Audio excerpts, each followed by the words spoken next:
हरिहंत सिद्ध सूर्य उपाध्याय साधु सर्व अर्थ के प्रकाशी मांगलिक उपकारी तिनको स्वरूप जाने रागे ते भई जो भक्ति काय को नमाई स्तुति को उचारी है।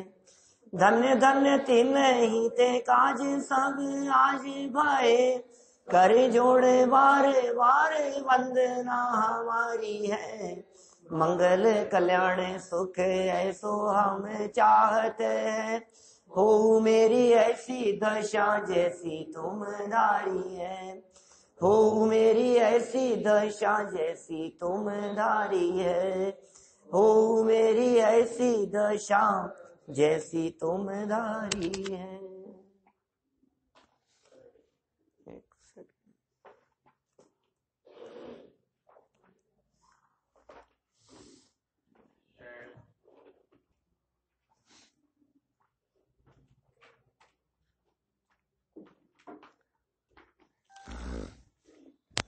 क्षत्र चूड़ामणि नामक यह ग्रंथ और इस ग्रंथ में जीवनधर चरित्र की चर्चा अपनी यहाँ चल रही थी।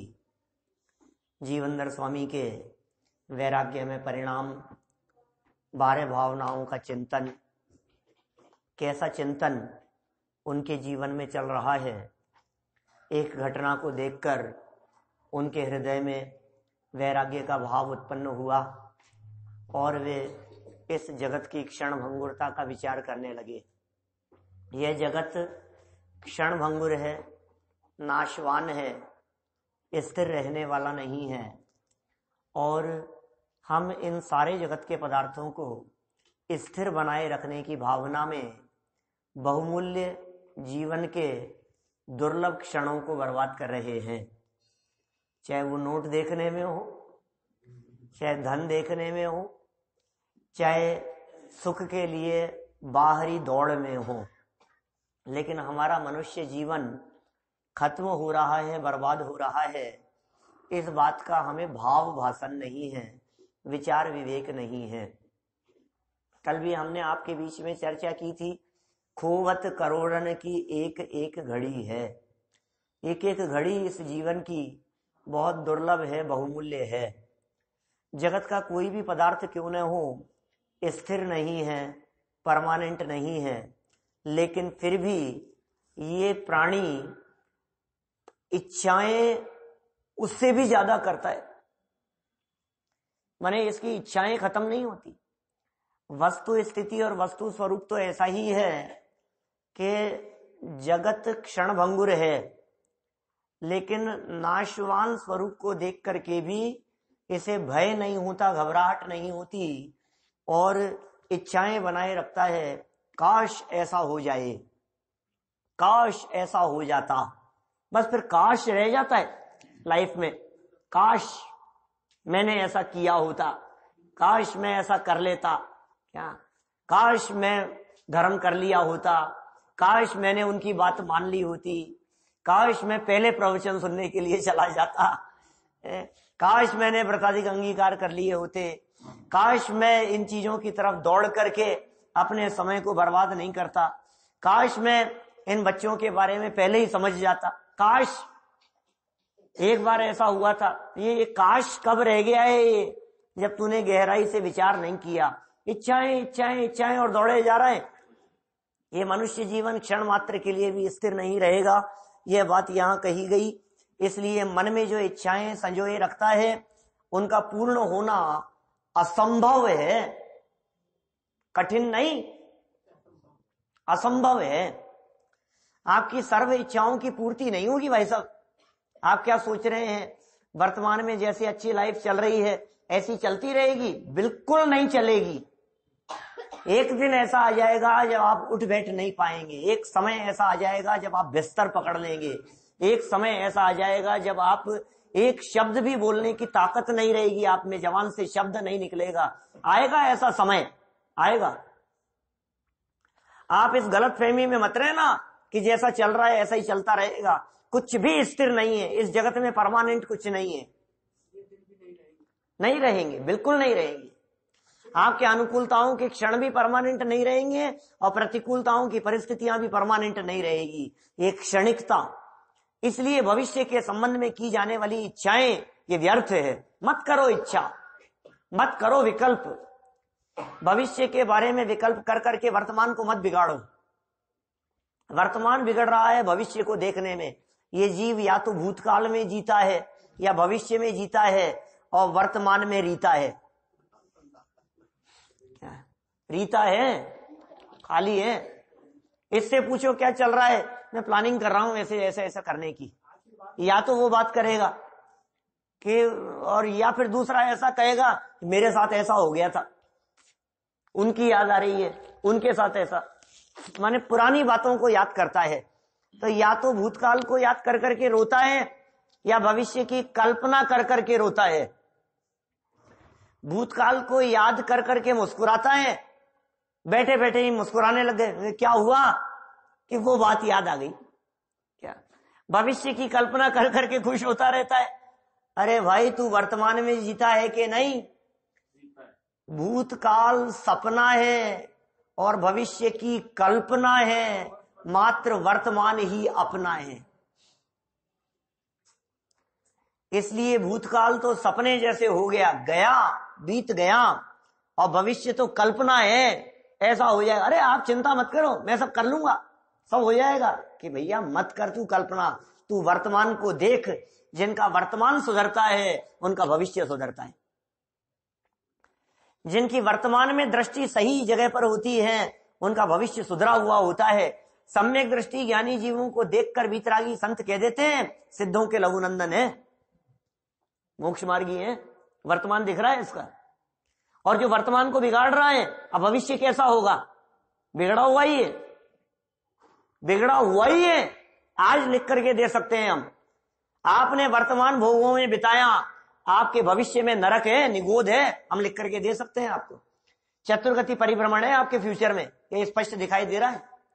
और आपने वर्तमान समय को संभाल लिया आपने, तो हम लिख करके दे सकते हैं आपका फ्यूचर सिद्धालय है। वर्तमान कैसा भी हो, यहाँ परिवार वाले नहीं संभाल रहे हो, बच्चे नहीं पूछ रहे हो, खाने पीने की व्यवस्था नहीं हो, घुटने जवाब दे रहे हो, शरीर काम नहीं कर रहा हो, कोई बात नहीं, परिणाम संभले हुए हैं ना, फ्यूचर संभला हुआ है।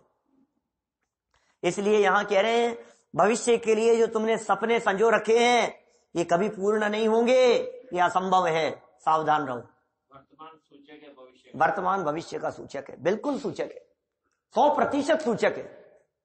एक व्यक्ति हत्याएं कर रहा है, चोरी कर रहा है, बेईमानी कर रहा है, अनीति अन्याय कर रहा है, अरे मजे से जी रहा हूं मैं तो, कोई नहीं, मुझे कौन पकड़ सकता है। क्या वो सुना दी उसको पाकिस्तान के मुशर्रफ को फांसी की सजा? बोलो आप, सोच सकते हो आप? हाँ बोलो आप। राष्ट्रपति हो चाहे प्रधानमंत्री हो, अरे साहब मैं तो देश का, कि बेटा लाइन पे आ जा तू भी, कोई बात नहीं, सब नंबर आएगा। अपनी अपनी बार, कल की थी चर्चा, नंबर तेरा भी आएगा, नंबर पे लगा दिया गया है आज। या तो दूसरों को देख करके समझ जाओ, ये समझ गया जीवंदर कुमार, किसको देख करके? बंदर को देख के समझ गया। बंदर को देखा, फल छीन लिया गया उससे, और बंदर से जैसे ही फल छीन लिया गया और इनका दिमाग चकराया, दिमाग घूम गया, और ये विचार करने लगे, ओहो ये जगत का स्वरूप कितना क्षणभंगुर है, हाथ में आया हुआ फल कभी भी छीना जा सकता है किसी के भी द्वारा। ये राज्य जो मुझे प्राप्त हो गया है, ये राज्य नहीं रहेगा स्थिर, कोई मुझसे अधिक बलवान आएगा और छीन लेगा। और यदि आप ये दावा करते हो कि मुझसे बलवान कोई नहीं है, तो तुमने आज तक काल के बल को देखा नहीं है। समय बलवान है, समय नहीं लगता, समय बदल जाने में। समय बहुत बलवान है, बदल जाता है समय, झटके से बदल जाएगा। तो समय तो सब कुछ छीन लेगा ना। एक लुटेरा आएगा, ये कहता है अरे साहब मैं तो लुट गया, उन्होंने लूट लिया, उन्होंने इतने पैसे लूट लिए, उन्होंने इतना धन लूट लिया। वो घर में घुस करके कोई बंदूक दिखा करके लूटता है, तो कोई मुस्कुरा के लुटता है, अरे लुट गए हम तो, खत्म हो गए, कुछ नहीं बचा। कि सुन, अभी तो बहुत कुछ बचा है। एक लुटेरा ऐसा भी आएगा जिसमें न पत्नी रहेगी, न बच्चे रहेंगे, न परिवार रहेगा, न मकान रहेगा, न तन पे कपड़े रहेंगे, न तन रहेगा, ये तन भी छीन लिया जाएगा। एक लुटेरा आएगा ऐसा कि बोले कौन है वो लुटेरा? कि उस लुटेरे का नाम है मृत्यु, उस लुटेरे का नाम है काल। क्या? काल सिंह ने मृग चेतन को घेरा भव वन में, नहीं बचा वन हारा कोई, यूं समझो मन में, नहीं बचा वन हारा कोई। कौन बचाए? क्या? मरते न बचावे कोई। ये सब चर्चाएं, धीरे धीरे चर्चा हो रही है यहाँ। देखो भाई, इसलिए विकल्प मत करो, इच्छाओं को संजोए मत रखो। अगला श्लोक देखिए, 31 नंबर का श्लोक से पढ़ते हैं सब बात आगे। 524 नंबर का पेज है और 31 नंबर का श्लोक है। अवश्यम यदि नश्यन्ति स्थित्वापि विषयाश्चिरम् स्वयं त्याज्यास्तथा हि स्यान् मुक्ति संसृतिरन्यथा। अगर इंद्रियों के विषय बहुत काल तक स्थिर रहकर भी अवश्य नाश को प्राप्त हो जाते हैं तो स्वयं ही छोड़ देने चाहिए। खुद ही छोड़ दो। हमने कही थी ना शायद 2-4 दिन पहले ही, तो या तो सीधे सीधे निकल जाओ, नहीं तो आड़ा करके निकाले जाओगे। क्या बोलो? ये स्वरूप है जगत का। ये कह रहे हैं इंद्रियों के भोग नाश को प्राप्त होंगे। सुर धनु चपला चपलाई, इंद्र धनुष के समान है। लेकिन देखिए, ये सारी चर्चाएं सुनकर के यदि आपके हृदय में ये परिणाम आ रहा हो कि अरे यार बहुत ही दुख है, बहुत ही दुख है, बहुत ही परेशानी है, तो सुनो भाई, आपको यदि ये अनित्यता की चर्चा में परेशानी दिखाई दे रही हो तो चिंतन को सुधार लो। ये अनित्यता का चिंतन दुखी होने के लिए नहीं है, ये अनित्यता की चर्चाएं सुखी होने के लिए है, समझने के लिए, सुख उत्पन्न करने के लिए। वैराग्य उपावन माई इन चिंतत सम सुख जागे। अरे समता भाव जागृत होता है। आप ये क्यों सोचते हो कि हमारा नया मकान बनाया है टूट जाएगा, अनित्य है ना? आप ये क्यों सोचते हो? आप ये क्यों नहीं सोचते हो कि ये जो संकट आ गए हैं ये स्थिर नहीं रहेंगे? आप ये क्यों नहीं सोचते हो? ये जो परेशानियां दिखाई दे रही है, ये परेशानियां परमानेंट नहीं है। आप ये क्यों नहीं सोचते हो?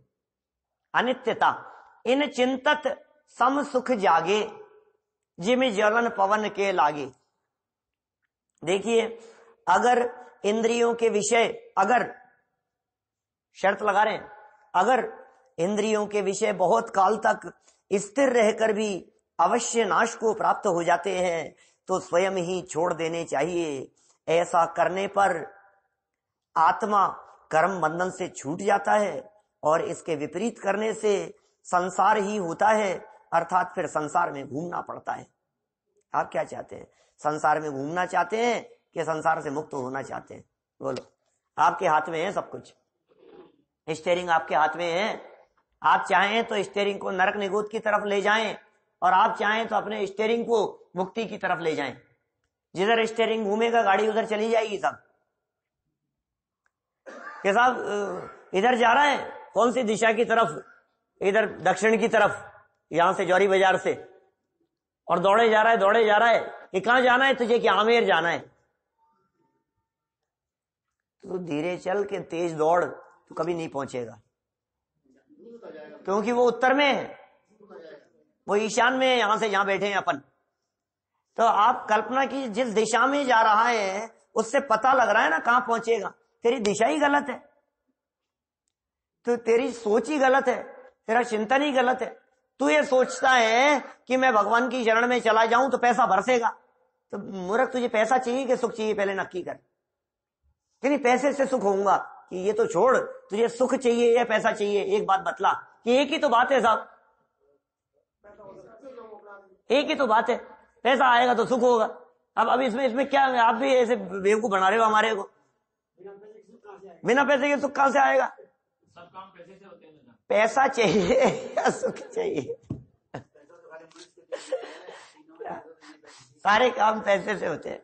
ये आप सब बातें समझते हैं, आप सब बात, लेकिन सब की खुलासा हो इसलिए आप बीच में प्रश्न करते। क्यों साहब, पैसे से सब काम होते हैं कि नहीं बेटा? बोलो। अरे क्या बात कर रहे हो पापा, पैसे से तो पैसे से क्या नहीं होता है, सब काम हो जाता है पैसे से। कि नहीं भाई देखो आप, वो अंकल पैसे कितना देने को तैयार है, आंखें सही हो जाए, बोलो हो सकती है? पैसा कितना देने को तैयार है आप, तबीयत नहीं सुधार सकते। पैसा बहुत है, मरते न बचावे कोई, पैसा बहुत है, पैसा है, खरीद लो। कौन कौन किसको खरीद लो आप? नहीं होता है भाई साहब, नहीं चलती है। सब जगह पर पैसा नहीं चलता है। पैसे से आप दूसरे से काम करा करके देख लो। 2 साल का बच्चा है और उससे आपने कहा किसी चीज के लिए, बोल 1 करोड़ रुपया दूंगा, तब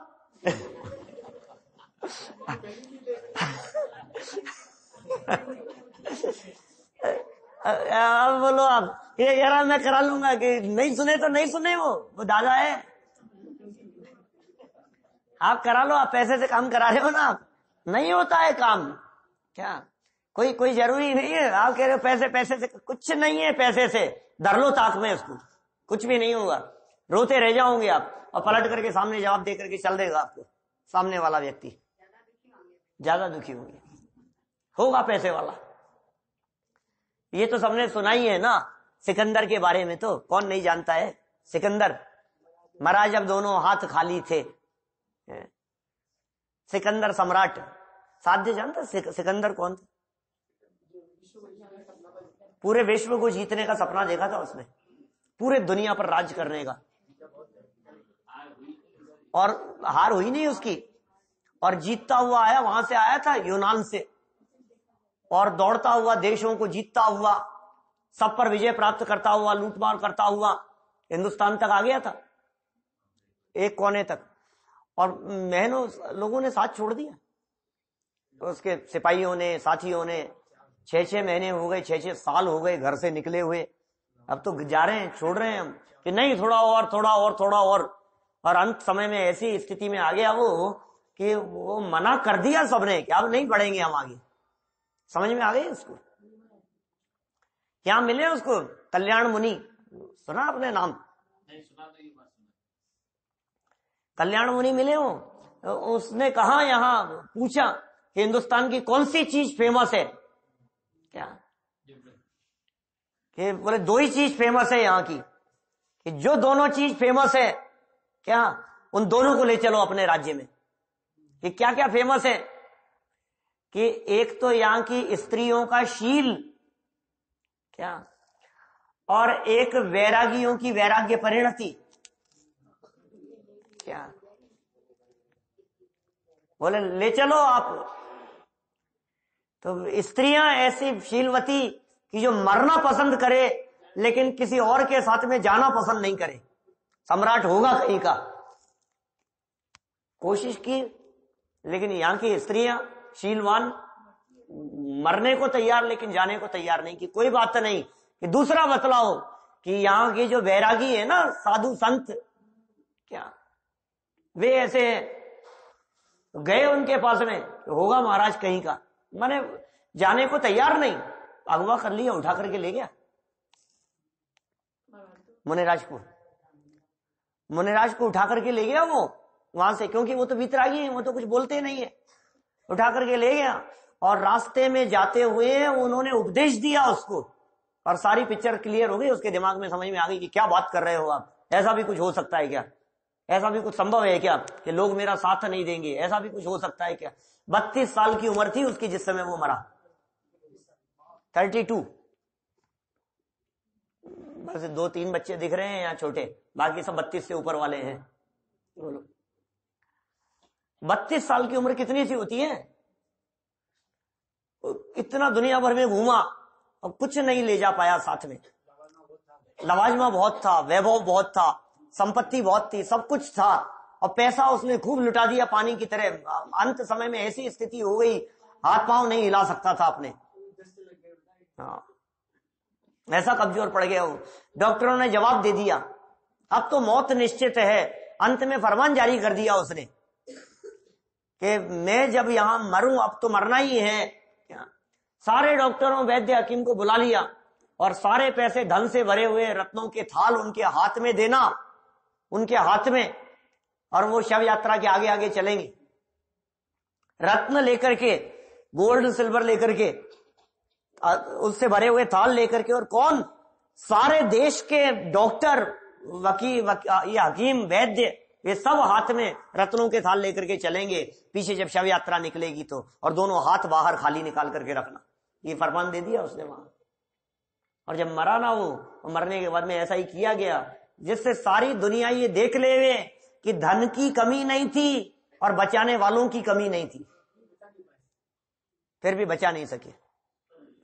पैसे की कमी नहीं थी, इतना वैभव लुटाया, इतना पैसा लुटाया। 32 साल की उम्र का व्यक्ति मरने की सोच सकता है? 80 साल की उम्र तो वाला तो सोच लेता है कि चलो यार अब तो जाना ही है, अब क्या होगा, कह रहे ब्याह कर देते। खूब ब्याह किए थे उसने, कुछ काम नहीं आएगा। ये अनित्यता बतला रहे हैं यहां पर, ये छूट जाएगा। तेरी दिशा विपरीत है, तू सुख चाहता है तो तू गलत दिशा में दौड़ रहा है, तो सही दिशा में चल। इनमें सुख नहीं है, इन्हें बचाने से ये बचेंगे नहीं, क्योंकि ये क्षण भंगुर है, इनका स्वभाव क्षण भंगुर है, नाशवान है। यह बात यहां इस श्लोक में कही गई है। देखिए सरल अर्थ इसका 525 पेज पर। स्पर्शन इंद्रिय आदि पंचेंद्रिय के स्पर्श आदि विषय कुछ काल तक ही टिकते हैं, वे एक न एक दिन अवश्य ही स्वयमेव नष्ट हो जाते हैं। ओह, कुछ काल तक ही टिकते हैं। सुबह बने थे डोसे और मन हुआ कि अभी तो पेट भर गया, अब रख लेना इसको, शाम को खाऊंगा, और शाम तक तो उसका स्वाद बिगड़ गया, शाम तक तो चीज बिगड़ गई, शाम तक तो खाने लायक नहीं रहा। गर्मी में बिगड़ता है ज्यादा कि सर्दी में? गर्मी में बिगड़ता है क्या टेस्ट खराब हो गया, सांभर बिगड़ गया, बोलो क्या करोगे आप। इंद्रिय भोग छिन थाई, क्या वो लिखा है ना, इंद्रिय भोग छिन थाई सुर धनु चपला चपलाई। कहां से चालू हुई पंक्तियां? यौवन ग्रह गोधन नारी है गए जन आज्ञाकारी, इंद्रिय भोग छिन थाई सुर धनु चपला चपलाई। छेड़ाला नामक ग्रंथ, 5वीं ढाल, 3रा छंद, दौलत राम जी द्वारा लिखा गया। 200 साल पहले लिखा है साहब। सासनी के विद्वान हुए हैं अलीगढ़ के पास दौलत राम जी। क्या लिखा उन्होंने? क्या लिखा? यौवन, यौवन, ये यौवन, इस यौवन को पाकर क्यों इठलाते हो इतना? ये यौवन भी बुढ़ापे का पैगाम लिए बैठा है। क्या इसे, इसमें बुढ़ापा छिपा हुआ है इस जवानी में। ये जवानी नहीं रहती है, ये किसी की स्थिर नहीं रही आज तक। यौवन, ग्रह, घर और गोधन, गाय भैंस नौकर चाकर। नहीं साहब, नौकर चाकर की बात तो छोड़ो, पत्नी तो अपनी एक नारी।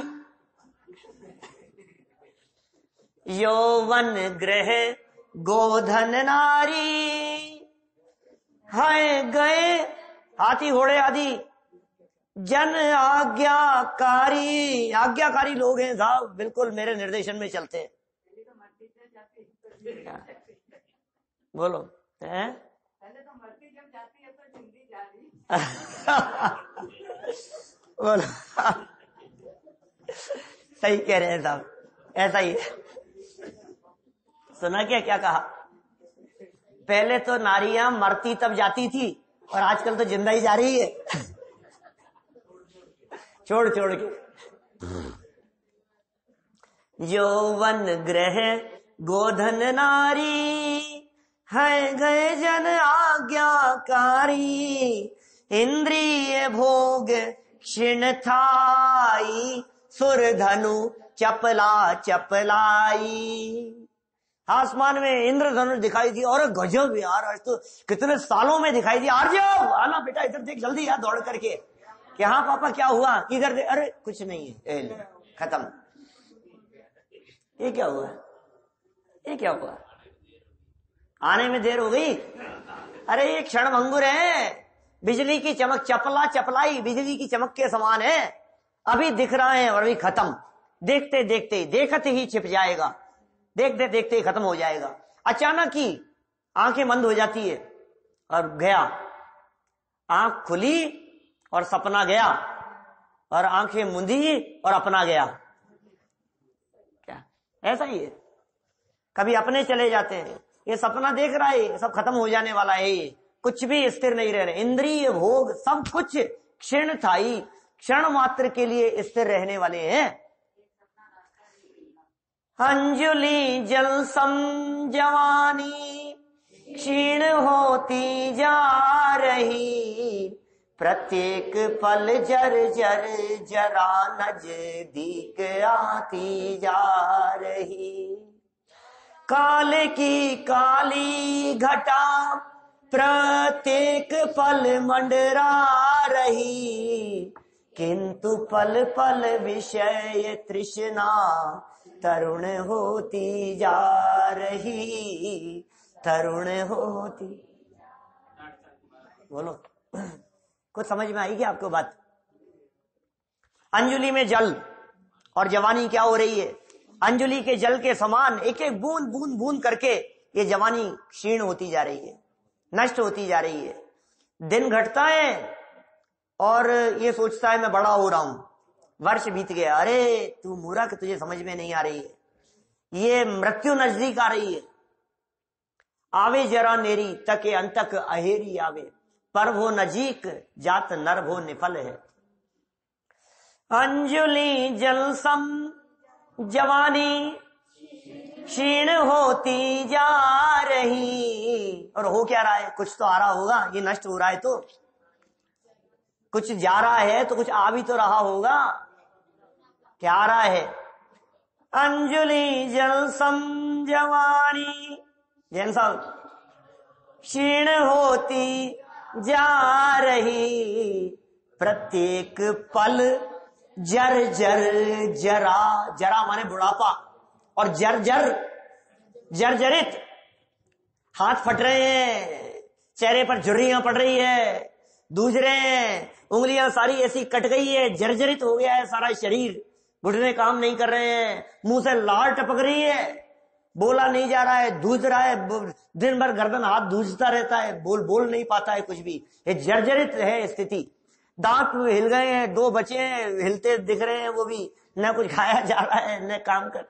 क्या हालत है बतलाओ? क्या कहां तक आ गए अपन?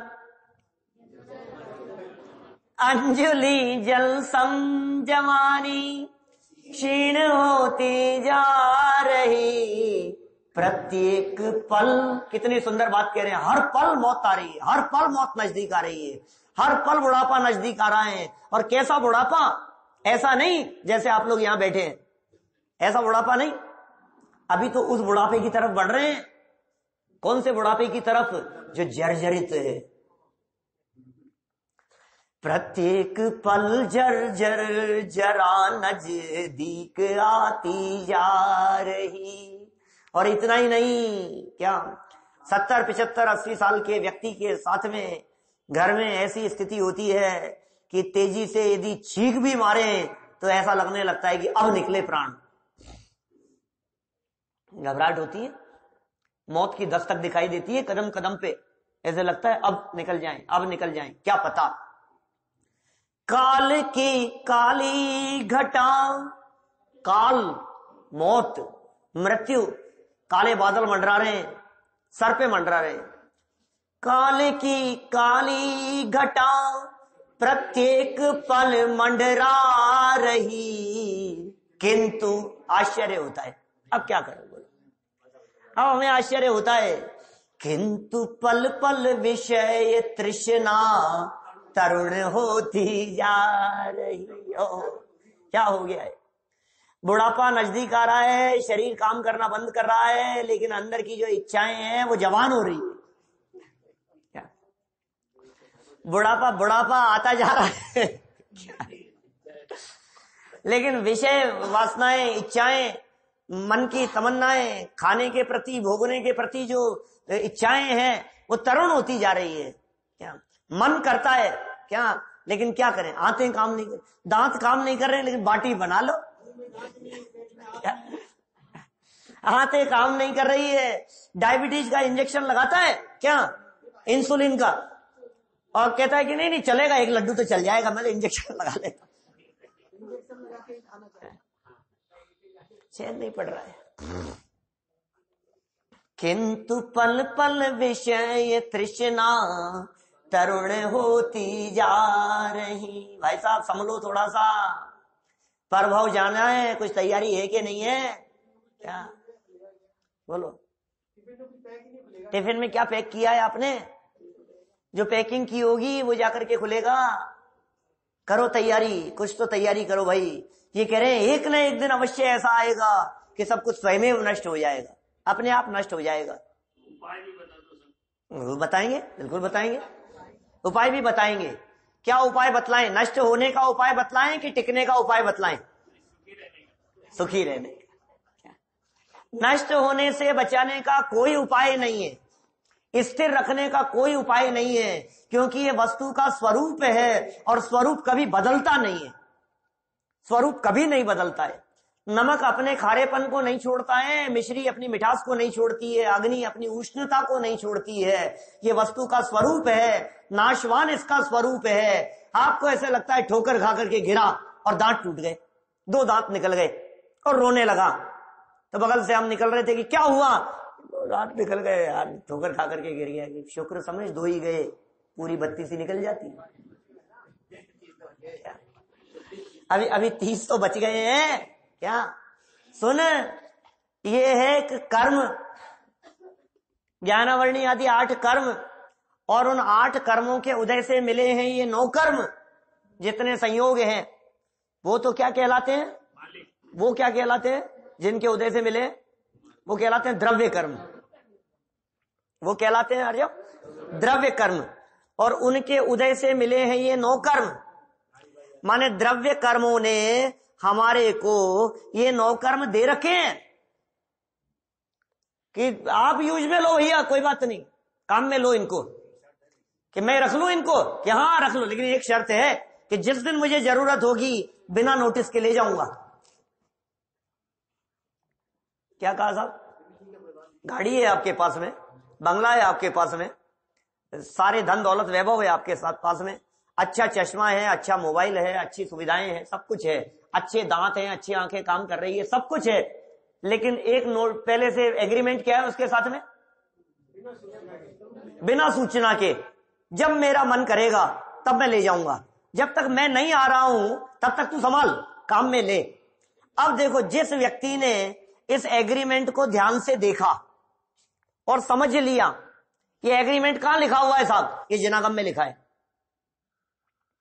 ये एग्रीमेंट लिखा हुआ है कि साहब ये एग्रीमेंट लिखा किसने है? कि कर्मों के साथ में अपना जो ये एग्रीमेंट हुआ है, कि कोई गवाह भी है क्या? कि गवाह है वीतरागी संत, वे गवाह हैं, उनकी गवाही में, सर्वज्ञ परमात्मा के ज्ञान में वो एग्रीमेंट झलक रहा है। जिस व्यक्ति ने इन पंक्तियों की तरफ ध्यान दिया वो व्यक्ति इन संयोगों के जाने पर दुखी नहीं होता, क्योंकि उसे पता है, जाना है कभी भी जो चीज ली है वो चीज वापस जाएगी, कभी भी जा सकती है। अब समस्या ये है कि थोड़े समय तक जब कोई चीज को ये यूज में लेने लगता है तो ये ऐसा समझने लगता है मैं ही मालिक हूं, मैं ही मालिक हूं। हाँ, किराएदार मकान मालिक बन जाता है, ये समझता है तो मेरी है, ये तो मेरी है। अब फिर जब वो कर्म जब ले लेता है, छीनता है, और ये क्या हुआ? अभी से ही बिना सूचना के कि तूने एग्रीमेंट नहीं पढ़ा, कि मैं तो भूल गया, मैंने तो पढ़ा ही नहीं। अरे तूने क्यों नहीं पढ़ा? कि साहब मुझे ध्यान नहीं था कि ऐसा भी कुछ एग्रीमेंट हुआ था। कि तुझे पता नहीं है बड़े मंदिर में रोजाना सुनाया जाता है?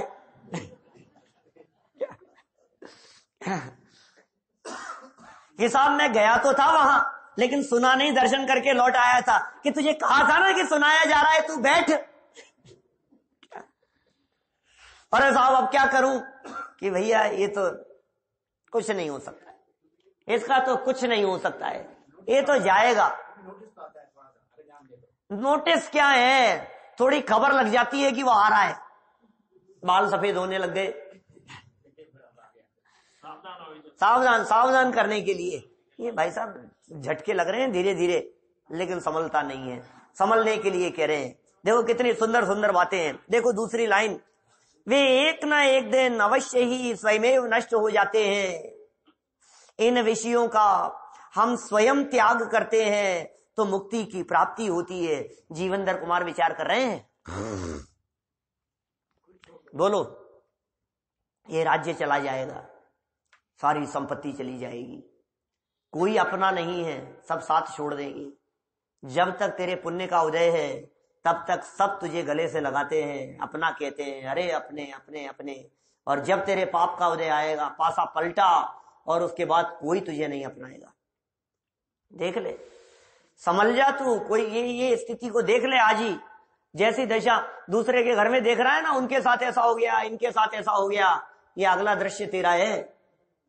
कल बतलाया था ना, वो पेड़ पर बैठा बैठा जंगल में लग गई आग, और ये विचार कर रहा है वो जल गया, वो जल गया। कि अब नंबर तेरा ही है बेटा। वो था ना निर्मोही नगरी के निर्मोही राजा का पुत्र निर्मोही। क्या सुना है ना, पहले सुना है, बोलो। अब ये ऐसा यदि कोई निर्मोही हो तो उसे कोई दुखी नहीं कर सकता, लेकिन उसके जो विचार थे वो विचार वास्तव में विचारणीय है। जितने जितने विचार सुने ना उस कथा में, काल्पनिक की कथा है, न तो कोई ऐसा नगर हो सकता है, न कोई ऐसा व्यक्ति हो सकता है, लेकिन उस कथा के अंदर जिस व्यक्ति का चित्रण किया गया वह ऐसा ही है। एक राजकुमार जंगल में पहुंच गया। साध्य सुनी है कहानी? नहीं सुनी? तुमने सुनी बेटा? नहीं सुनी? आपने सुनी? जंगल में चला किसी काम से, रास्ता भटक गया, काम से गया था, भटक गया, कुछ मिला नहीं। तो क्या हुआ कि रात हो गई बहुत ज्यादा, और अचानक एक कुटिया दिखाई दी किसी साधु की। वहां चला गया, उससे कहा, तो साधु ने कहा कि ऐसे तो नहीं रुकूंगा, पहले तुम अपना परिचय दो, तुम कौन हो, तब जाके तुम्हें जंगल से नगर का रास्ता बताऊंगा। तो उसने पूरा परिचय दिया अपना कि मैं निर्मोही नगरी के निर्मोही राजा का पुत्र निर्मोही हूं। भरोसा नहीं, क्या बकवास करते हो, ऐसा ऐसा कोई निर्मोही होता है क्या? झूठ बोलते हो तुम, कोई निर्मोही कुछ नहीं होता है ऐसा। कि नहीं, सच कह रहा हूं मैं। कि चलो कोई बात नहीं, तुम विश्राम करो, सुबह देखते हैं, तुम्हारी बात जो भी होगी फिर तुम्हें सुबह पहुंचा जाऊंगा मैं, यदि तुम्हारी बात सच्ची होगी तो। उसे वहीं कुटिया में छोड़ा और चल दिया सुबह, जब तक वो उठा नहीं था उससे पहले ही, कि नगरी में देख करके आते हैं। नगरी में प्रवेश किया, घूमा फिरा जो कुछ देखा उसने, और वहीं नगरी में प्रवेश करते ही वहां जो कोई भी मिला तो उनसे पूछा कि भाई वो आपके जो राजकुमार हैं जो थे, जंगल में गए थे और वो मर गए। वहां जो लोग घूम रहे थे नगर में प्रवेश करते ही, नहीं वो तो लास्ट में वहां जब पहुंचे ना, उसमें वो तो राजमहल की तरफ पहुंचेंगे तब की बात है। अभी तो नगर में जैसे ही प्रवेश किया तो लोगों ने ध्यान नहीं दिया, राजकुमार मर गए। ठीक है कोई बात नहीं, बिल्कुल उदासीन भाव से लोग सुन करके अपने काम में लगे रहे। बड़ा आश्चर्य हुआ इसको, राजकुमार मर गए, इनको खैर क्या, किसकी कौन परवाह करता है, राजकुमार ऐसा ही होगा। चलते हैं अपन राजमहल की तरफ।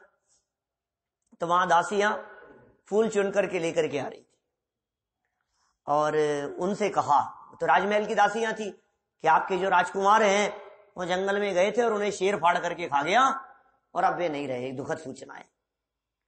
तो उस दासी ने ये कहा कि महात्मा जी आप व्याकुल क्यों हो रहे हैं, आकुलित व्याकुलित क्यों हो रहे हैं, इसमें क्या हो गया, ये तो हम रोज देखते हैं, जो फूल सुबह खिलते हैं वो शाम तक मुरझा जाते हैं। ये महात्मा जी सोच करके गजब हो गया, आश्चर्य हो गया, ऐसा कैसे हो सकता है कि ऐसा विचार हो कि कोई बात नहीं, अंदर चले। क्या कि पिता से जाकर के कहा, राजा से जाकर के कहा कि महाराज वो आपका जो युवराज बेटे जो थे जंगल में गए थे, बहुत घबराहट, बहुत दुखी होकर के ये बात उनके सामने व्यक्त की और वो शेर फाड़ करके खा गया, उनको ऐसा हो गया। तो महाराज ने कहा आप तो साधु हैं, आप तो संत हैं, आप क्यों ऐसा विचार कर रहे हैं, एक न एक दिन तो जाना ही था। और जिस दिन मैंने उसको पहली बार गोद में लिया था ना, उस दिन से उसकी आयु प्रति क्षण प्रति पल कम होती जा रही थी और आज पूरी हो गई। कोई आश्चर्य वाली बात नहीं, कोई बात नहीं। भाई मिला, छोटा भाई था, उससे जाकर के बात की कि भाई तुम्हारे जो भाई थे उनके साथ में ऐसी ऐसी घटना घट गई। तो भाई ने क्या जवाब दिया, महात्मा जी एक वृक्ष के ऊपर 2 आम लगे थे, एक गिर गया और गिरने वाला दूसरे को संदेश दे रहा है कि अब तुझे भी गिरना है।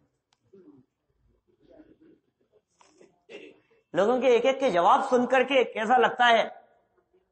तो सुनो, पत्नी के पास में गए, मां के पास में गया, कोई भी आगे पीछे कर लो आप। तो मां ने ये कहा, मां से जाकर के कहा कि मां का तो हृदय मां जैसा ही होता है क्या। तो बहुत जाकर के सुनाई कि तुम्हारे जो बेटा था अब वो बच्चा नहीं है, ऐसा ऐसा हो गया। तो मां ने कहा प्रत्येक व्यक्ति अपनी आयु लेकर के आता है और गर्भ में आने के पहले से ही इस बात का निर्णय था, नक्की था कि जितनी आयु लेकर के आया है वो आयु पूरी होनी ही होनी है। मां भी दुखी नहीं हुई। अब बोलो ऐसी जब परिस्थितियां हो जाती है तो क्या सोचेगा वो महात्मा, यार ये कैसे लोग हैं। ऐसी भी सोच हो सकती है लोगों की। उसने सोचा पत्नी के पास में चलना चाहिए और पत्नी तो जरूर फूट फूट करके रोएगी। मां ने तो सोच लिया होगा एक बेटा चले गया तो दूसरा बेटा है, कोई बात नहीं, और बुढ़ापा आ गया है और भी सब कुछ है। लेकिन पत्नी तो अब विधवा, ऐसे सुनाया बड़ा चढ़ा करके, अब तुम विधवा हो गई, कोई नहीं बचा है, तुम्हारे आगे पीछे कोई नहीं है, और सारी दुनिया भर की बातें उसको जाकर के रोते रोते व्याकुल होते हुए सुनाई उसकी पत्नी को। तो पत्नी ने कहा महाराज जी, हे महात्मा जी शांति रखिए। जिस दिन हमारे फेरे हुए थे ना, उस दिन ये बात निश्चित थी कि हम दोनों का वियोग होगा, और यह भी निश्चित था कि हम दोनों में से किसी एक को पहले जाना है। ये जो जोड़ा है ना हमारा, ये जो जोड़ी है, ये जोड़ी टूटेगी, ये जोड़ी परमानेंट नहीं है। और इस जोड़ी में से क्या होगा, कोई एक पहले चला जाएगा। आज पहले वो चले गए, कोई बात नहीं, ये तो जगत का स्वरूप है, ये तो सब निश्चित है। देखो आप वो महात्मा जी कैसा सोचते होंगे, अरे कैसा लगा होगा कि सच में ये नगरी तो निर्मोही है। जाकर के उन्होंने राजकुमार की भी परीक्षा ली, वापस लौट करके गए, विचार करते हुए जा रहे थे, धन्य हो गया मैं, ऐसी नगरी की तो मैं कल्पना भी नहीं कर सकता था, ऐसी भी कोई नगरी हो सकती है। और जाकर के उन्होंने राजकुमार को घटना कही कि मैं नगर से आ रहा हूं, आग लग गई पूरे नगर में, और आग महल से उठी थी और महल में सब भस्म हो गई। उसका भी ऐसा ही जवाब। माने ये जीवन बहुत क्षणिक है, दुर्लभ है, कोई बात नहीं, सब चले गए, सबको जाना है। उसने जवाब दिया इष्टोपदेश का श्लोक कहकर के कि एक वृक्ष के ऊपर अलग अलग शाखाओं से आकर के पंछी रुके हैं, और प्रातः काल होते ही सब अलग अलग जगह पर उड़ गए, सभी उड़ गए। अब यदि मैं अकेला बैठा हूं तो ये बतला रहे हैं कि मुझे भी एक न एक दिन उड़ जाना है। वियोग तो, संयोग का वियोग तो नियम से होता ही होता है।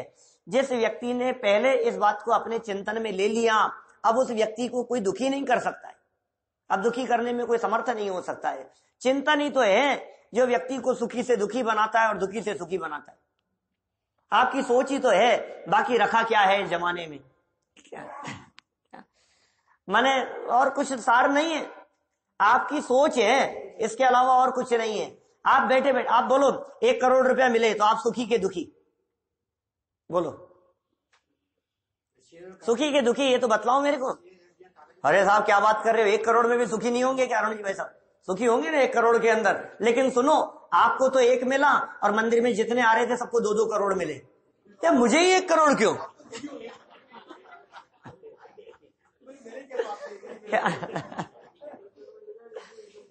अब आप सोचो क्या क्या स्थिति है, क्या क्या विचार करता है ये।